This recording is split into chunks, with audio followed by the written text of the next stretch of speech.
Love Actually is considered one of the greatest Christmas movies of all time. Well, not really.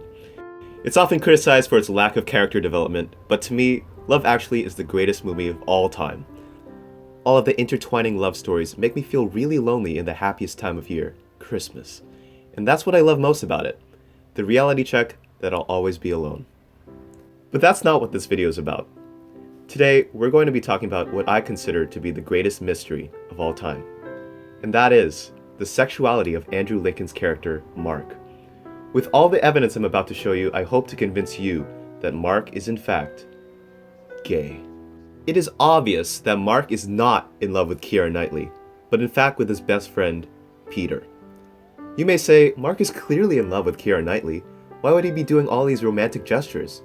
Well, I believe that Mark getting closer to Keira Knightley is not him being in love with her. He's not some creepy stalker like Andrew Lincoln apparently believes. He's much worse than that. He's a madman.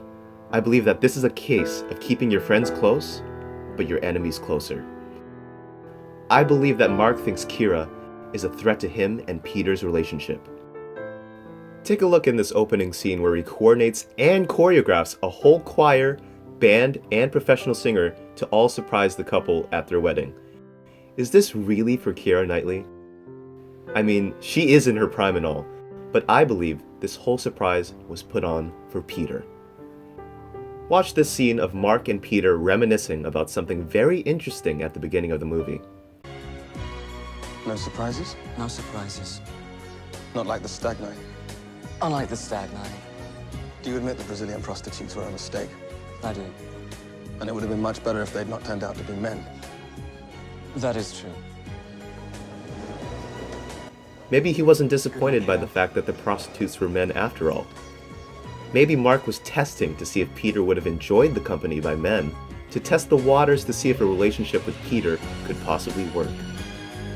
In this scene, Laura Linney's character confronts Mark about being in love with Peter. He's shaken up. He looks visibly uncomfortable that he's being asked that. He's in denial, probably because he actually does love him. Now look at how unnatural Mark acts when Keira shows up to his place unannounced. Imagine what it feels like to have your enemy just show up in your front door. Mark has been very persistent about not letting her see their wedding tape, which is all just weird close-up shots of her. This isn't Mark obsessing over her beauty. This is him obsessing over how she's ruining his relationship with Peter. Is he just not being friendly with her because he's in love with her?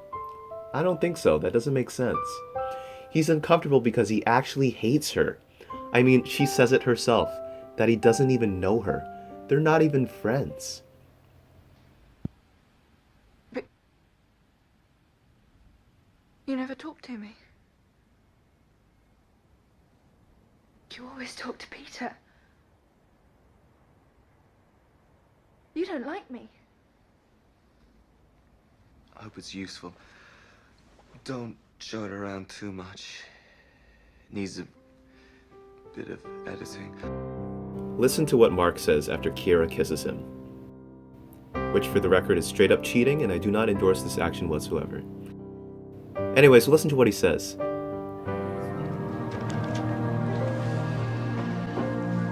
Enough. Enough now. Enough. Enough now. What does that mean? The evil ramblings of a madman talking to himself? His intentions are clearly to drive a wrench between their marriage, like Keira has done to his and Peter's friendship. Also, the other characters in the movie have their storylines resolved, except for Alan Rickman's. I mean, how is that friendship and marriage gonna work with Keira knowing Mark will, quote, love her with his wasted heart? Good one, Mark, come on. Love Actually is criticized for its lack of character development, yes. However, with this in mind, we have to dig through everything we have to find the clues we need. Mark is an art enthusiast, loves putting on gigantic romantic gestures like the choir and with the posters, and is interestingly close with his best friend.